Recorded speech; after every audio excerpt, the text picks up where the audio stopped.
Dear students, in this unit, we will talk about the life cycle of moss. Moss is an important plant of bryophytes, and we have known that bryophytes, they are non-vascular plants.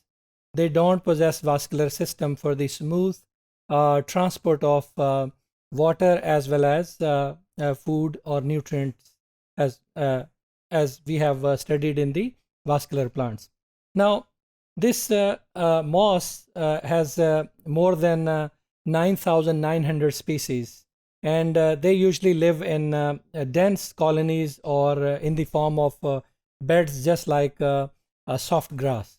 Now, each moss individual plant has tiny hair-like absorptive structures which are known as rhizoids, and then they have a very small upright stem-like structure which also contains leaf-like blades along its stalk.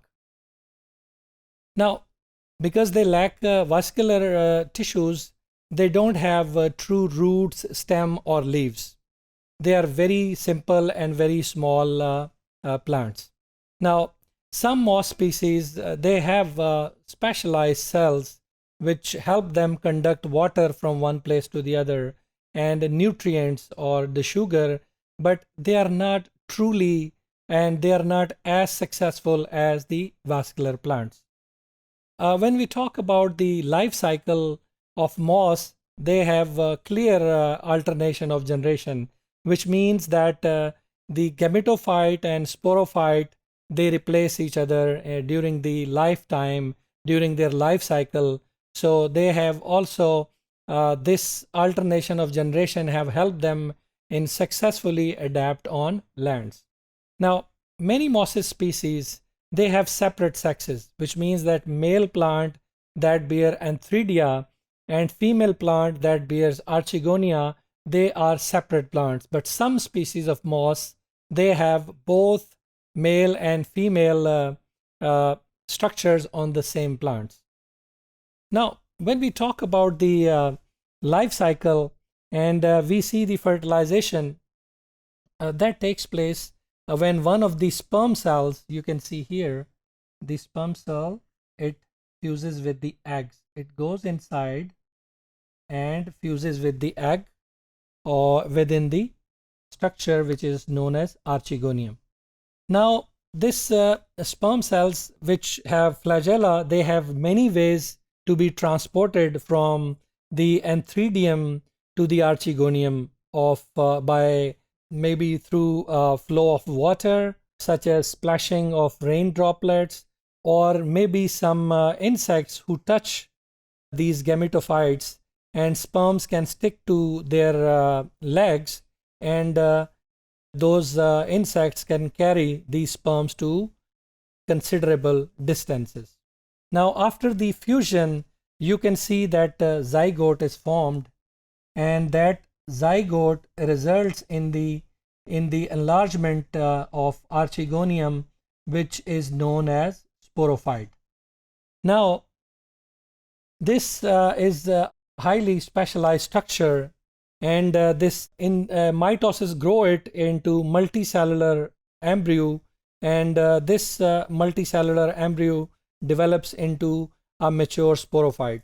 Now, if we talk about the structure of sporophyte, you can see that it consists of hair-like structures known as rhizoids, then leaf-like structures, and then it has seta, which contains capsule at the upper part. Now, this capsule has an operculum which, when opens, disperse these spores in large amount.